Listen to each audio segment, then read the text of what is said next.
beri nama pedang ini Naga Puspa. Selamatkan dia.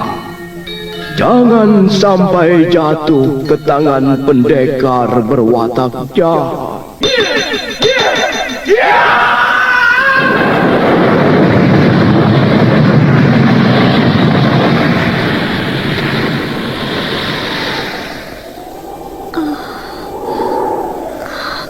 Kakang Kamandanu, kau masih juga tidak percaya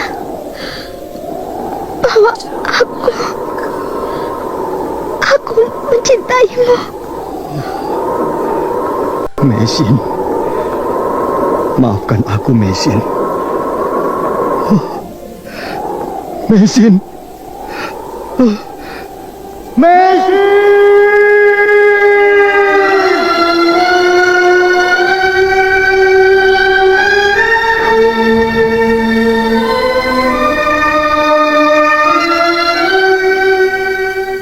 Tutur Tinula.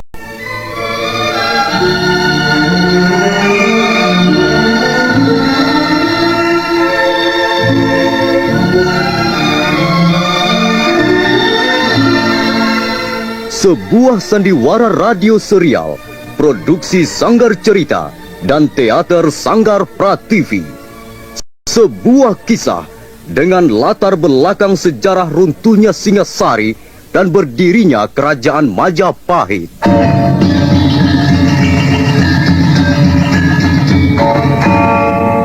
Sandiwara ini didukung oleh pemain-pemain radio yang sudah ternama. Ferry Fadli, Ivone Rose, dan Eli Ermawati.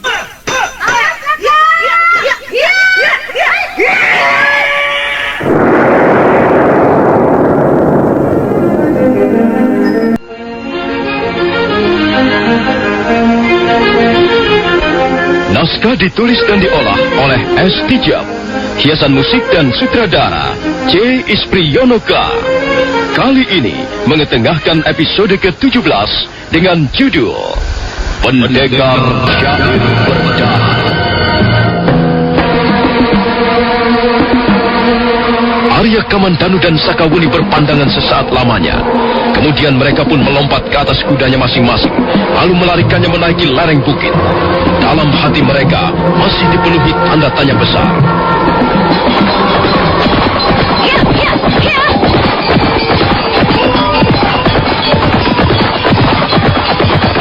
Arya Kamandanu dan Sakawuni melarikan kudanya menuju lereng bukit. Mereka berkuda menyelip di antara batu-batuan bukit. Mereka dapat melihat dari jauh sebuah tenda perkemahan yang berdiri tegak, dan mereka pun mengarahkan kudanya ke sana. Mengapa pertempuran berhenti? Apa laki-laki pengacau itu sudah terbunuh? Belum, Gusti. Hamba lihat tadi Tuan Arya Kamandanu menghentikan jalannya pertempuran, Gusti. Kemudian hamba lihat dia dan laki-laki pengacau itu bercakap-cakap. Sepertinya mereka sudah saling kenal mengenal, Gusti. Bedebah, si Kamandanu itu banyak ulah. Aku tidak suka sikapnya itu. Dia dan Sakawuni hanya merepotkan tugasku saja. Sekarang di mana mereka ada banyak? Mereka berkuda ke arah sana, Gusti. Ke arah tenda perkemahan keluarga Gajah Biru. Kurang ajar. Pasti mereka akan membuat perkara baru lagi. Dan laki-laki pengacau itu di mana, ha? Dia masih di tengah medan peperangan, Gusti. Dia nampaknya menunggu Tuan Kamandanu dan Nini Sakawuni, Gusti. Entah apa yang telah mereka bicarakan, hamba tidak tahu. Nah, itu dia Rawedeng. Barangkali dia tahu, Gusti. Mengapa pertempuran berhenti, Rawedeng? Apa yang terjadi, ha? Tuan Kamandanu yang telah menghentikan pertempuran, Gusti. Sekarang dia dan Nini Sakawuni pergi ke lereng bukit untuk melihat keluarga Gajah Biru, Gusti. Apa yang telah mereka bicarakan dengan laki-laki pengacau itu, ha? Tampaknya mereka sudah saling mengenal sebelumnya, Gusti. Mereka tidak setuju dan mengutuk pembantian terhadap keluarga Gajah Biru. Sudah. Aku tak sudi lagi mendengar cerita konyol. Ayo, sekarang teruskan lagi pertempuran. Cepat Rawading, kerahkan prajurit-prajuritmu dan lanjutkan lagi pertempuran ini. Habiskan saja sisa-sisa pasukan Gajah Biru itu. Baik, Gusti. Dan kau Rabanya, Ya Gusti. bawalah 20 orang pemanah yang baik. Hujani laki-laki pengacau itu dengan anak panah. Dan ingat, aku ingin kau sendiri membidik tepat di bagian jantungnya. Baik Gusti.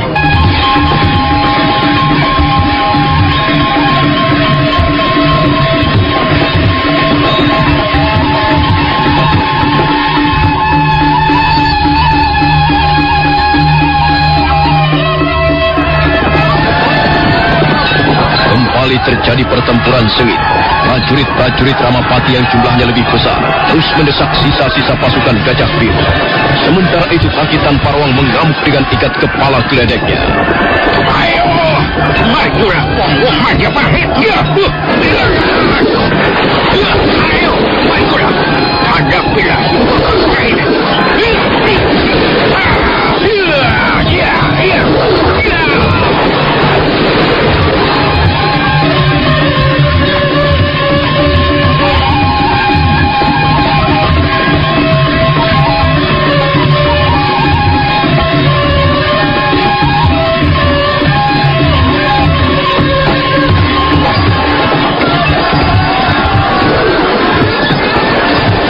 Dengan ikat kepala geledeknya, Pakitan Parwang terus mengamuk di tengah medan peperangan.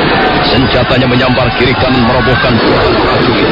Sementara itu dari tempat tersembunyi, di balik gundukan-gundukan batu panas, Rabanyak dan anak buahnya siap melepaskan anak panah. Tangan Rabanyak terangkat tinggi, dan 20 anak panah terbang di udara. Sebagian anak panah itu terbang melencong dari sasaran, tapi 2 di antaranya mengarah tepat ke dada kaki tanpa ruang.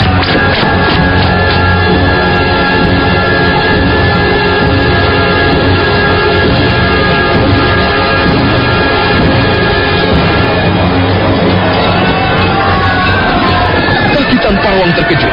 Dia menjadi sangat marah begitu dadanya terluka akibat dibokong prajurit Majapahit. Kurang ajar. Prajurit Majapahit kurang licik. Ayo, hadapilah aku secara satria. Jangan main bokong seperti ini.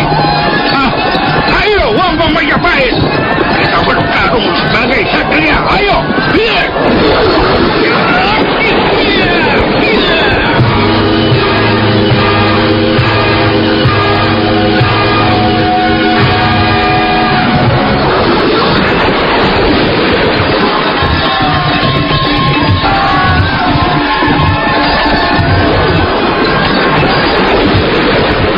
Walaupun sudah terluka di bagian dada dan tusuk kanan, Pakitan Parwang masih terus mengamuk. Lagi-lagi senjatanya berangkat. 2 orang prajurit tersungkur muntah darah. Rabanyak kembali mengangkat tangannya, dan 20 anak panah melesat terbang di udara.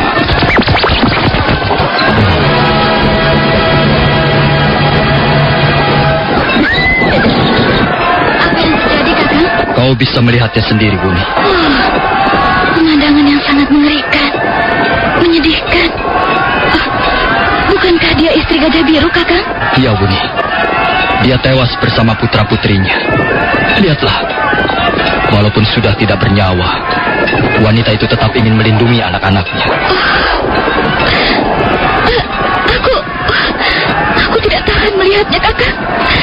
Ini sungguh-sungguh kejam, sungguh biadab. Sekarang kita tahu siapa Paman Ramapati. Di balik senyum dan kata-kata manisnya, ternyata dia sampai hati melakukan kekejaman yang sangat dahsyat. Aku hampir tidak percaya bahwa ini adalah pekerjaan salah seorang pembesar kerajaan Majapahit. Sudahlah, Kakang. Ayo kita tinggalkan tempat ini. Aku tidak sampai hati melihatnya.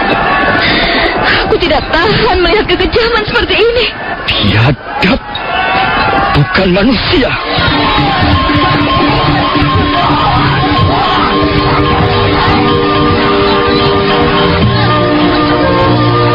Luar tenda, Sakawuni berusaha menenangkan hatinya. Setelah itu mereka kembali naik ke atas punggung kuda masing-masing, kemudian memacu kudanya meninggalkan lereng bukit.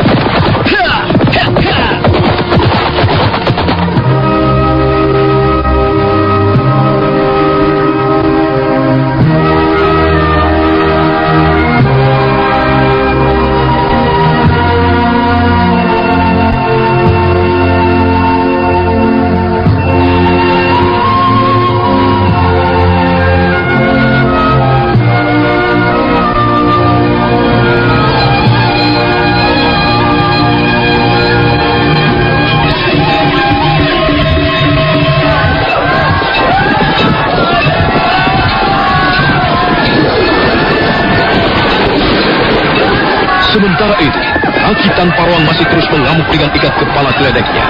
Tapi sekarang di tubuhnya sudah menancap 5 batang anak panah. Tenaga laki-laki tua itu nampaknya sudah mulai mengendor. Beberapa kali dia terpaksa jatuh terduduk, walaupun kemudian mampu bangkit kembali dan menyerang.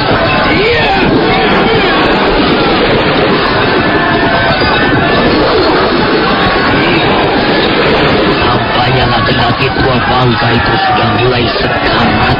Benar, Gusti. Tenaganya mulai merosot jauh. Tapi sepertinya dia tidak ingin menyerah, Gusti. Dia terus berusaha mengamuk.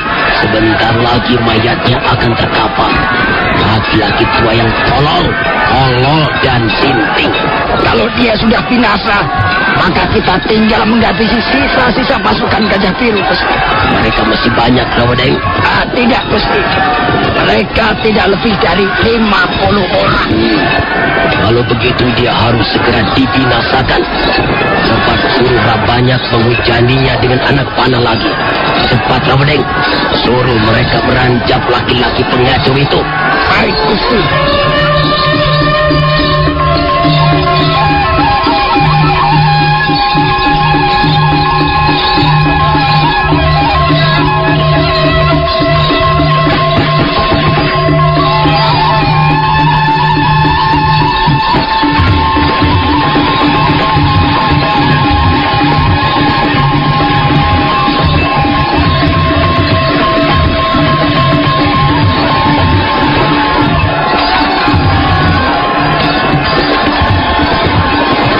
Rawadeng bergegas menemui Rabanyak yang masih bersembunyi, memimpin pasukan pemanah. Setelah mendapat pesan dari Sang Ramapati, Rabanyak kembali mengangkat tangannya. Kembali 20 anak panah terbang di udara. Dan Rabanyak tidak berhenti sampai di situ. Tangannya kembali terangkat. Tampak 20 anak panah kembali melesat berterbangan. Terus berterbangan menuju sasarannya. Sekarang tubuh kaki Tan Parwang sudah seperti landak. Banyak anak panah menancap di sana sini. Di kakinya, pundak, leher, dada, perut, punggung maupun bagian yang lain.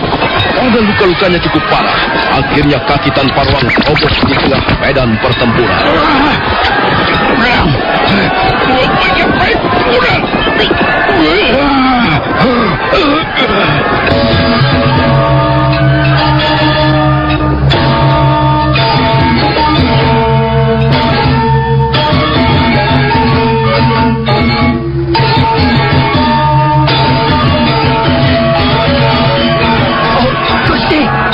Sudah roboh sekarang, Gusti.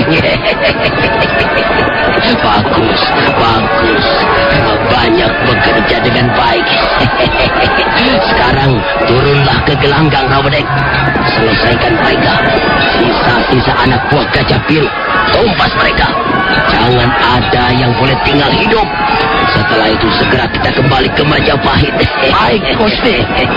Rawadeng sambil mencabut pedangnya, segera beranjak ke tengah medan peperangan. Pedangnya diayun-ayunkan tinggi ke udara. Ayo, serang mereka. Habiskan mereka. Bunuh mereka semua. Ayo.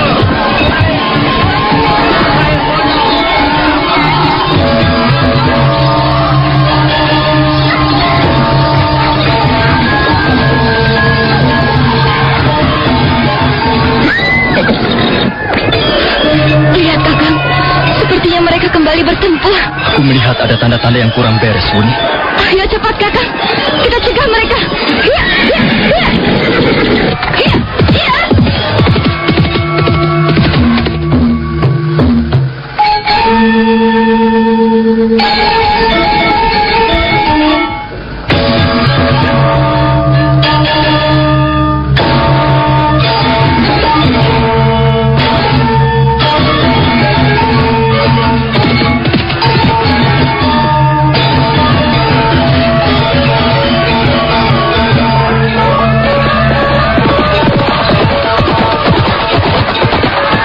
Kamandanu yang waktu itu masih berada di tempat ketinggian segera memacu kudanya.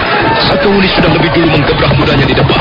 Mereka terpaksa mengambil jalan yang lebih mudah, walaupun terpaksa memutar agak jauh.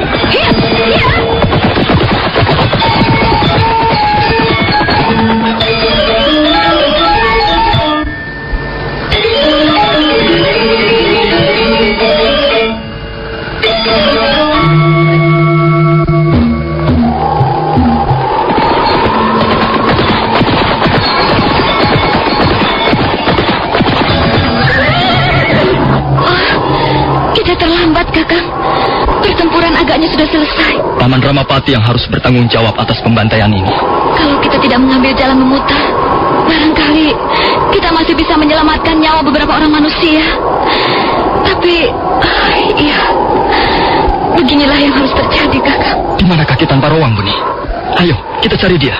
Arya Kamandanu dan Sakawuni melompat dari kuda. Mereka lalu melangkah di antara mayat-mayat yang bergelimpangan di sana-sini. Dan tak lama kemudian mereka melihat sesosok tubuh duduk bersandar pada sebuah tombak yang menancap di tengah medan peperangan. Dialah Kaki Tanpa Roang. Tubuhnya sudah penuh dengan anak panah. Kaki tanpa roang. Kakak, sungguh kejam perbuatan manusia yang melakukan ini. Kasihan sekali. Tapi sepertinya dia masih hidup, Kakak. Iya, dia masih hidup. Daya tahannya luar biasa.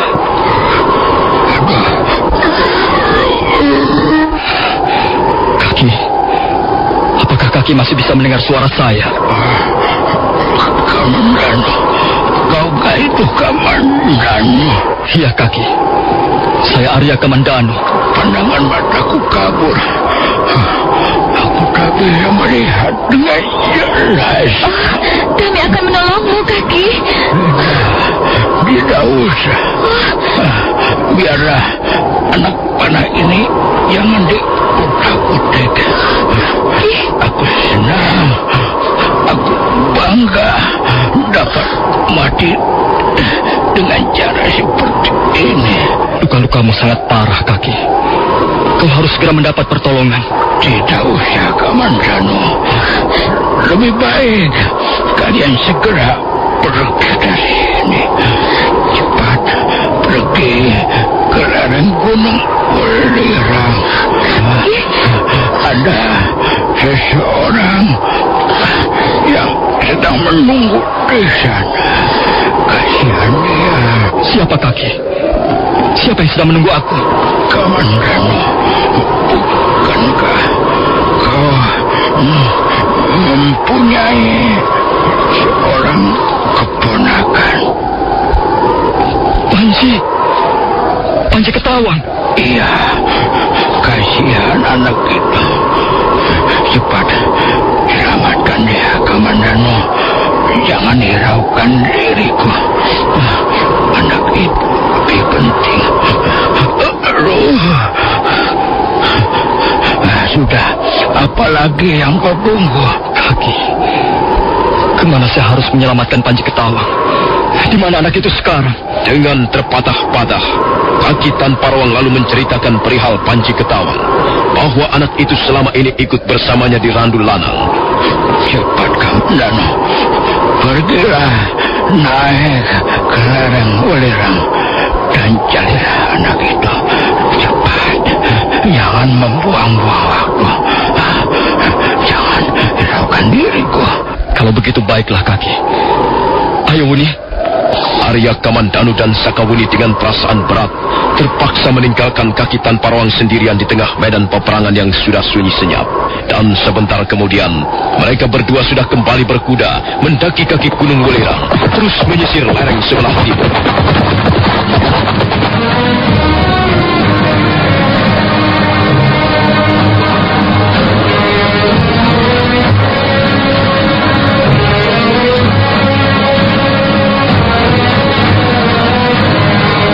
Sekarang medan peperangan sudah benar-benar menjadi sunyi senyap bagaikan makam tua.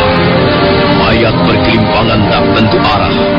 Angin pegunungan yang sejuk menyapu mereka, seolah-olah ingin menghibur jiwa-jiwa yang berduka. Angin itu juga menyapu wajah Kaki Tanpa Roang yang masih duduk bersandar di sebatang tombak. Matahari mulai kemerahan dan sebentar-sebentar tertutup mega hitam. Tiba-tiba Kaki Tanpa Roang bangkit. Tubuhnya hampir saja tersungkur jatuh. Tapi laki-laki tua itu berusaha memperoleh keseimbangan. Dia lalu berjalan perlahan-lahan di antara mayat-mayat yang bergelimpangan.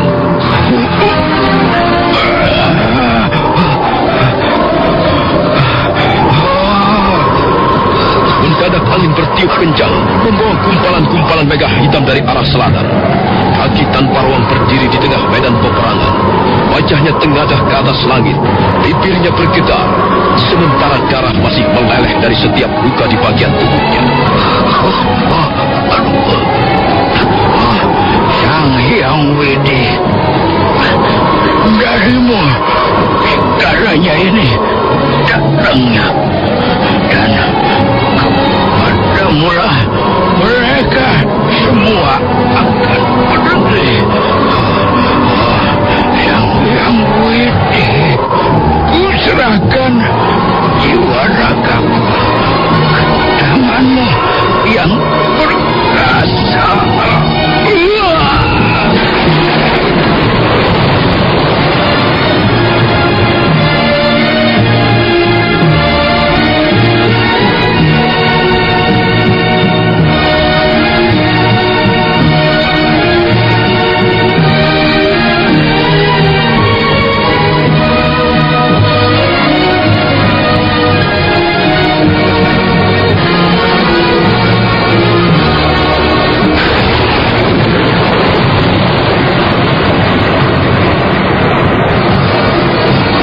Ketika tubuh kaki tanpa ruang roboh ke tanah, maka hujan pun turun bagaikan dimuntahkan dari atas langit.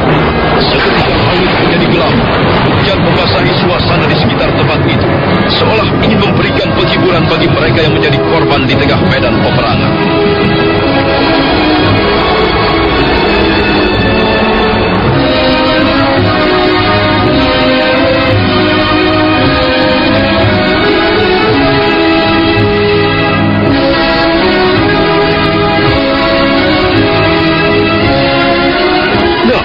Saudara pendengar, bagaimanakah kisah selanjutnya? Apakah Arya Kamandanu akhirnya dapat menemukan Panji Ketawang keponakannya? Saudara pendengar, bagaimanakah kelanjutan kisahnya? Silakan menunggu seri berikutnya. Sampai jumpa.